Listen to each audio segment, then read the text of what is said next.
আসসালামু আলাইকুম, কেমন আছেন আপনারা? আমরা আল্লাহর রহমতে ভালো আছি। এটা বাংলাদেশে বাড়ির আশেপাশে দেখতে কত সুন্দর। দেখেন, বাড়ির একটা মেয়ে পারে বাড়ির পাশে একটা সবজি গাছ, ফলের গাছ লাগাতে, কিন্তু বাচ্চারাও এটা দেখে শিখে যে ভবিষ্যতে ছোটোখাটো কিছু ছাদের মধ্যে লাগানো, বাড়ির পাশে লাগানো ফুল গাছ, তারপরে এগুলো একটা শিক্ষণীয় জিনিস। একটা মরিচ গাছ, ফুলের গাছ, তারপর ফলের গাছ। যেমন একটা মরিচ অনেক কাজে লাগে, তাজা গাছ থেকে উঠে নিয়ে খেতে অনেক ভালো লাগে। সবজি চাষে একটু উৎসাহ হয়, আগ্রহী হয়, ছেলে মেয়েরাও হয়, সবাই। কিন্তু একটা মেয়েই পারে একটা বাড়ির মধ্যে এগুলো করতে। দেখেন, অরেঞ্জ গাছ অনেক সুন্দর দেখতে। অরেঞ্জগুলো ছোট ছোট গাছে অরেঞ্জ ধরেছে।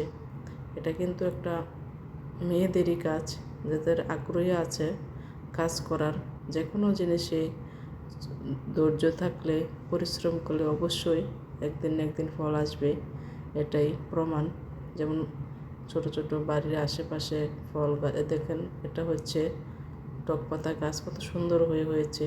তেল গাছ দু একটা হলেই কাজে লাগে খাইতে। দেখেন কত সুন্দর, অসাধারণ দেখতে। যেহেতু এটা বর্ষাকালের মধ্যে, বর্ষাকালে বাড়ির পাশে পাশে সবজি কত সুন্দর দেখতে। তারপর মনে করেন কত হাওয়া, ঠান্ডা হাওয়া বইতেছে, দেখতে কিন্তু অনেক সুন্দর, অসাধারণ লাগে। শাক, এটা কিন্তু একটা সবজি, যেহেতু মালং শাক বলে। এটা কিন্তু একটা ভর্তা শাকই খাওয়া যায়। আশেপাশে অনেকটাই গুণাগুণ আছে সবজির মধ্যে। দেখেন কত সুন্দর হয়ে রয়েছে। কচু শাক, এটা কিন্তু পুষ্টিকর, ভিটামিন, ক্যালসিয়াম। তারপরে যে টক পাতা গাছ, এটাও কিন্তু ভালো খেতে।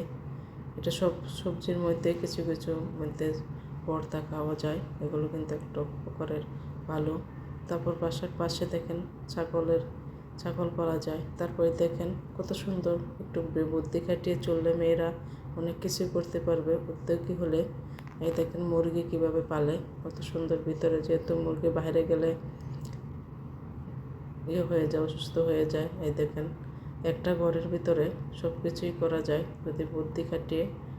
এখানেও আবার আছে, একটা উদ্যোগী মেয়েরাই পারে এগুলো করতে। বাসার সামনে, বাড়ির ভিতরে বারান্দার মধ্যে জায়গা খালি থাকলে অবশ্যই এগুলো লাগানো যায়। পরিবেশটাও সুন্দর হয়, বাচ্চারাও শিখে দেখে যে সব কিছু ভবিষ্যতে ওরা একটা কিছু না কিছু করতে পারবে। লেখাপড়া করার সাথে পরেও করা যায় ইনশাল্লাহ, পাখি পালা যায়। অসাধারণ সুন্দর, গাছগুলো দেখতেও ভালো লাগতেছে। আর এটা হচ্ছে মেহেদি গাছ। মেহেদি গাছের পাতাগুলো দেখতে অসাধারণ লাগতেছে, খুব তাজা।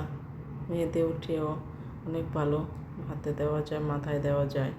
তারপরে এখানে আছে আরও